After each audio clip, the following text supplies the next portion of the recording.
जय गुरु जी। शुक्राना गुरु जी। जय गुरु जी। संगत जी, आज हम गुरु जी की असीम कृपा से श्री शिव महापुराण की रुद्र संहिता के सती खंड का 26वां अध्याय सुनेंगे।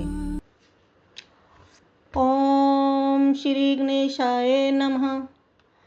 ओम श्री गणेशाय नमः। गुरुर्ब्रह्मा गुरुर्विष्णु गुरुर्देवो महेश्वरः। गुरुर्ब्रह्मा गुरुर्विष्णु गुरुर्देवो महेश्वरः। गुरुर्साक्षात् परब्रह्म तस्मै श्री गुरवे नमः।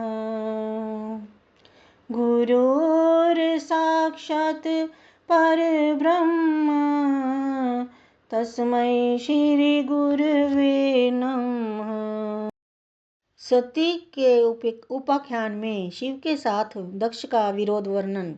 ब्रह्मा जी बोले, हे नारद, पूर्व काल में प्रयाग में एकत्रित हुए समस्त मुनियों तथा महात्माओं का विधि विधान से एक बहुत बड़ा यज्ञ हुआ। उस यज्ञ में सिद्धगण, सनक आदि देव ऋषि, प्रजापति, देवता तथा ब्रह्म का साक्षात्कार करने वाले ज्ञानी आए। मैं भी मूर्तिमान महातेजस्वी निगमों और आगमों से युक्त हो सपरिवार वहाँ गया था। अनेक प्रकार के उत्सवों के साथ वहाँ उनका विचित्र समाज जुटा था। वहाँ अनेक शास्त्रों से संबंधित ज्ञान चर्चा होने लगी। हे मुने, उसी समय सती और पार्षदों के साथ त्रिलोक हितकारी सृष्टिकर्ता एवं सबके स्वामी भगवान रुद्र भी वहाँ पहुँचे। शिव को देखकर संपूर्ण देवताओं, सिद्धों, मुनियों और मैंने भक्ति भाव से उन्हें प्रणाम किया और उनकी स्तुति की। तत्पश्चात शिवजी की आज्ञा पाकर सब लोग प्रसन्नतापूर्वक यथास्थान बैठ गए। भगवान के दर्शन से संतुष्ट होकर सब लोग अपने भाग्य की सराहना करने लगे। उसी समय प्रजापतियों के स्वामी महातेजस्वी प्रभु दक्ष प्रजापति घूमते हुए प्रसन्नतापूर्वक वहाँ अकस्मात आए। वे मुझे प्रणाम कर मेरी आज्ञा से वहाँ बैठ गए। वे दक्ष ब्रह्मांड के अधिपति और सबके मान्य थे, परंतु अहंकारी तथा तत्व ज्ञान से शून्य थे। उस समय समस्त देव ऋषियों ने नतमस्तक हो स्तुति और प्रणाम द्वारा दोनों हाथ जोड़कर उत्तम तेज युक्त दक्ष का आदर सत्कार किया। किंतु नाना प्रकार के लीला विहार करने वाले सबके स्वामी और परम रक्षक महेश्वर ने उस समय दक्ष को प्रणाम नहीं किया। वे अपने आसन पर बैठे ही रह गए। महादेव जी को वहाँ मस्तक ना झुकाते देख मेरे पुत्र दक्ष मन ही मन अप्रसन्न हो गए। दक्ष प्रजापति रुद्र पर कुपित हो गए। ज्ञान शून्य तथा महान अहंकारी दक्ष महाप्रभु रुद्र को क्रूर दृष्टि से देखकर सबको सुनाते हुए उच्च स्वर में कहने लगे। दक्ष बोले, ये सब देवता, असुर, श्रेष्ठ ब्राह्मण तथा ऋषि मुझे विशेष रूप से मस्तक झुकाते हैं, परंतु वह जो प्रेतों और पिशाचों से घिरा हुआ महामनस्वी है, वह दुष्ट मनुष्य के समान कैसे हो गया। शमशान में निवास करने वाला निर्लज मुझे इस समय प्रणाम क्यों नहीं करता। इसके वेदोक्त कर्म लुप्त हो गए हैं। यह भूतों और पिशाचों से सेवित हो मतवाला बना रहता है, शास्त्रीय विधि से रहित है तथा नीति मार्ग को सदा कलंकित करता है। इसके साथ रहने वाले या इसका अनुसरण करने वाले लोग पाखंडी, दुष्ट, पापाचारी तथा ब्राह्मण को देखकर उदंडता पूर्वक उसकी निंदा करने वाले होते हैं। यह स्वयं ही स्त्री में आसक्त रहने वाला तथा रति कर्म में ही दक्ष है। अतः मैं इसे शाप देने के लिए उद्यत हूँ। ब्रह्मा जी बोले। इस प्रकार कहकर वे महादुष्ट दक्ष कुपित होकर रुद्र के प्रति कहने लगे, हे ब्राह्मणों एवं देवताओं, यह रुद्र मेरे तथा आप सभी के द्वारा वध्य है। दक्ष बोले, मैं इस रुद्र को यज्ञ से बहिष्कृत करता हूँ। यह चारों वर्णों से बाहर शमशान में निवास करने वाला तथा उत्तम कुल और जन्म से हीन है, इसलिए यह देवताओं के साथ यज्ञ में भाग ना पाए। ब्रह्मा जी बोले, हे नारद, दक्ष की कही हुई यह बात सुनकर भृगु आदि बहुत से महर्षि रुद्रदेव को दुष्ट मानकर देवताओं के साथ उनकी निंदा करने लगे। दक्ष की बात सुनकर गणेश्वर नंदी को बड़ा रोष हुआ। उनके नेत्र चंचल हो उठे और वे दक्ष को शाप देने के विचार से तुरंत इस प्रकार कहने लगे। नंदीश्वर बोले, हे शठ महामूढ़, हे दुष्ट बुद्धि दक्ष, तुमने मेरे स्वामी महेश्वर को यज्ञ से बहिष्कृत क्यों कर दिया? जिनके स्मरण मात्र से यज्ञ सफल और तीर्थ पवित्र हो जाते हैं, उन्हीं महादेव जी को तुमने शाप कैसे दे दिया? हे दुर्बुद्धि दक्ष, तुमने ब्राह्मण जाति की चपलता से प्रेरित हो इन निर्दोष महाप्रभु रुद्रदेव को व्यर्थ ही शाप दिया और इनका उपहास किया है। हे ब्राह्मणाधम, जिन्होंने इस जगत की सृष्टि की है, जो इसका पालन करते हैं और अंत में जिनके द्वारा इसका संहार होता है, उन्हीं महेश्वर रुद्र को तूने शाप कैसे दे दिया? नंदी के इस प्रकार फटकारने पर प्रजापति दक्ष रुष्ट हो गए और नंदी को शाप दे दिया। दक्ष बोले, हे रुद्रगणों, तुम लोग वेद से बहिष्कृत हो जाओ, वैदिक मार्ग से भ्रष्ट हो जाओ, महर्षियों द्वारा परित्यक्त हो जाओ, पाखंडवाद में लग जाओ, शिष्टाचार से दूर रहो, सिर पर जटा और शरीर में भस्म एवं हड्डियों के आभूषण धारण करो और मद्यपान में आसक्त रहो। ब्रह्मा जी बोले, जब दक्ष ने शिवगणों को इस प्रकार शाप दे दिया, तब उस शाप को सुनकर शिव भक्त नंदी अत्यंत रोष में भर गए।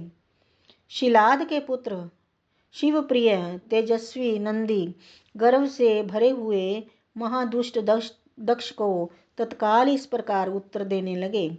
नंदीश्वर बोले, हे शठ, हे दुर्बुद्धि दक्ष, ब्रह्मचापल्य के कारण शिव तत्व को ना जानते हुए तुमने शिव के पार्षदों को व्यर्थ ही शाप दिया है। हे अहंकारी दक्ष, दूषित चित्त वाले मूढ़ भृगु आदि ने भी ब्राह्मण तव के अभिमान में आकर महाप्रभु महेश्वर का उपहास किया है। अतः यहाँ जो भगवान रुद्र से विमुख तुम जैसे खल ब्राह्मण विद्यमान हैं, उनको मैं रुद्र तेज के प्रभाव से शाप दे रहा हूँ। तुम जैसे ब्राह्मण कर्म फल के प्रशंसक वेदवाद में फंसकर वेद के तत्व ज्ञान से शून्य हो जाएं, वे ब्राह्मण सदा भोगों में तन्मय रहकर स्वर्ग को ही सबसे बड़ा पुरुषार्थ मानते हुए स्वर्ग से बढ़कर दूसरी कोई वस्तु नहीं है, ऐसा कहते रहें तथा क्रोध, लोभ एवं मद से युक्त निर्लज और भिक्षुक बने रहें। कितने ही ब्राह्मण वेद मार्ग को सामने रखकर शूद्रों का यज्ञ कराने वाले और दरिद्र होंगे, वे सदा दान लेने में लगे रहेंगे। दूषित दान ग्रहण करने के कारण वे सब के सब नरकगामी होंगे। हे दक्ष, उनमें से कुछ ब्राह्मण तो ब्रह्म राक्षस होंगे। यह अजन्मा प्रजापति दक्ष जो परमेश्वर शिव को सामान्य देवता समझकर उनसे द्रोह करता है, यह दुष्ट बुद्धि वाला तत्व ज्ञान से विमुख हो जाएगा। यह विषय सुख की इच्छा से, कामना रूपी कपट से युक्त धर्म वाले गृहस्थ आश्रम में आसक्त रहकर कर्मकांड का तथा कर्म फल की प्रशंसा करने वाले सनातन वेदवाद का ही विस्तार करता रहेगा। दक्ष का आनंददायी मुख नष्ट हो जाए, यह आत्मज्ञान को भूलकर पशु के समान हो जाए और कर्म भ्रष्ट तथा अनीति प्रायण होकर शीघ्र ही बकरे के मुख से युक्त हो जाए। इस प्रकार कुपित हुए नंदी ने जब ब्राह्मणों को शाप दिया और दक्ष ने महादेव जी को शाप दिया, तब वहां महान हाहाकार मच गया। हे नारद, दक्ष का वह शाप सुनकर वेदों के प्रतिपादक तथा शिव तत्व को जानने वाले मैंने उस दक्ष की तथा भृगु आदि ब्राह्मणों की बारंबार निंदा की। सदाशिव महादेव जी भी नंदी की वह बात सुनकर हंसते हुए और समझाते हुए मधुर वचन कहने लगे। सदाशिव बोले, हे नंदिन, मेरी बात सुनो। हे महाप्राज्ञ, तुम्हें क्रोध नहीं करना चाहिए। तुमने भ्रम से यह समझकर कि मुझे शाप दिया गया है, व्यर्थ में ही ब्राह्मण कुल को शाप दे डाला। वेद मंत्राक्षरमय और सूक्तमय है। उसके प्रत्येक सूक्त में समस्त देहधारियों की आत्मा प्रतिष्ठित है। उन मंत्रों के ज्ञाता नित्य आत्मवेता है। इसीलिए तुम रोषवश उन्हें शाप ना दो। किसी कुत्सित बुद्धि वाले को भी कभी वेदों को शाप नहीं देना चाहिए।